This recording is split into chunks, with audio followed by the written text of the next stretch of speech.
All right, y'all, let's dive into what this metaverse is going to be and what it entails for us moving forward because it's coming. So we want to be prepared for the positive and negatives because there's always pros and cons to everything.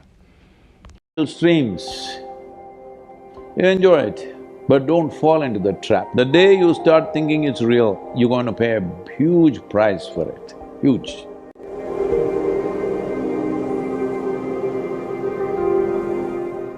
See, there is no that world and this world.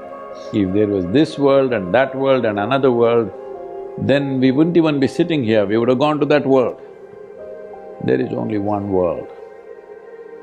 There is no this world and that world. Right now, we sit here, each one of you in your heads may be thinking you're in your own world, but that'll come crashing down when there's no food to eat. We'll all come to one world the moment we are hungry. When stomach is full, we can all live in different worlds. Hello? Yes or no? Once you get hungry, we will all be in this world. So there is only one world. Don't imagine other things. Human creativity is just imitation of things which are already there, all right? For our pleasure, for our entertainment, for our usefulness, we can create many things.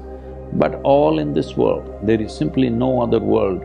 Don't believe that. Don't believe what happens in your mind as a reality. It is only a psychological reality.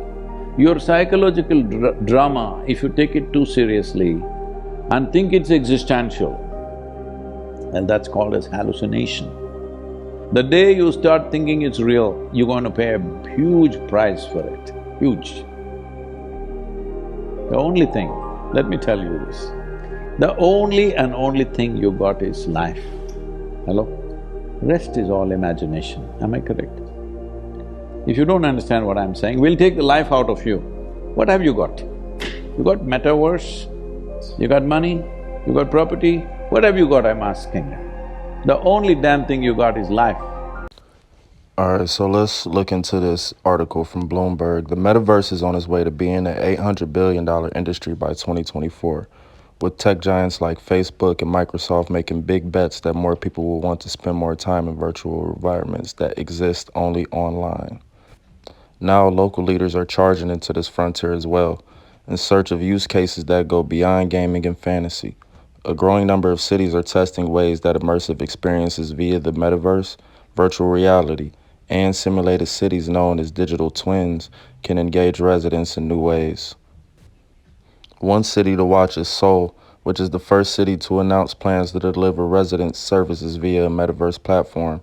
When Metaverse Seoul launches later this year, residents will be able to put on a virtual reality headset and see a 3D rendering of City Hall and the plaza in front of it. From there, they will be able to interact with virtual versions of all areas of Seoul's city administration. The metaverse is an immersive virtual world where people can interact with each other via digital representations of themselves known as avatars. In Metaverse Soul, avatars will be able to get tax counseling, request public documents, or secure business permits.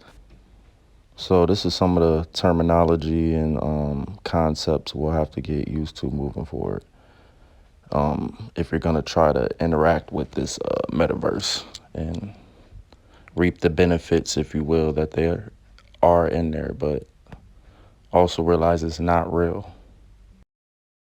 The only and only thing that you have is life. Minus that, simply you have nothing. So don't imagine things. It doesn't matter, you go to the moon, you go to the Mars, still the only thing that you have is life, isn't it so? Don't miss that point because that's all you got. I don't know if you have seen people dying of old age. I've seen so many people dying around me, not because of me, okay? I go there because people invite me to be there. What I see is 80% of them, when the moment of death comes, they're not in pain, they're not in fear, they're just bewildered. Because only when death comes at that moment, they realize they never lived. They misunderstood their psychological drama as life. Your thought and your emotion is your making, and your technology is also your making. You put on glasses and see all kinds of things, that's all you're making. You enjoy all that, it's fine. But you must understand essentially your life. That experience must always be there. It should not become hallucinatory, isn't it? So let us not be driven by commercial forces to believe something that is not true as true. The fact is, you're alive, and if this creation is not metaverse, what the hell? I'm asking. You never paid attention to it, otherwise, if you pay attention to a leaf, if you pay attention to anything, you will see it's much more than any metaverse. People are not paying attention to life, so they're trying to create alternate streams. These are commercial streams. Enjoy it, but don't fall into the trap. All right. Seoul, Korea is gonna be the first city, and I just find it ironic that it's so similar to Sheol, which is a place of still darkness which lies after death in the Tanakh, although not well defined. We'll dive into that later. I got a lot of Bible verses I could pull up on it, but what does Sheol mean in Hebrew? The abode of the dead. The Old Testament word for the abode of the dead is Sheol. It is derived, as most scholars think, from a word meaning hollow. Sheol is also mentioned in several Psalms again as the grave of humanity. Other biblical names for Sheol were Abaddon and Shakhat. And we'll dive into the Bible later and kind of dig in, but I just find it interesting the etymology behind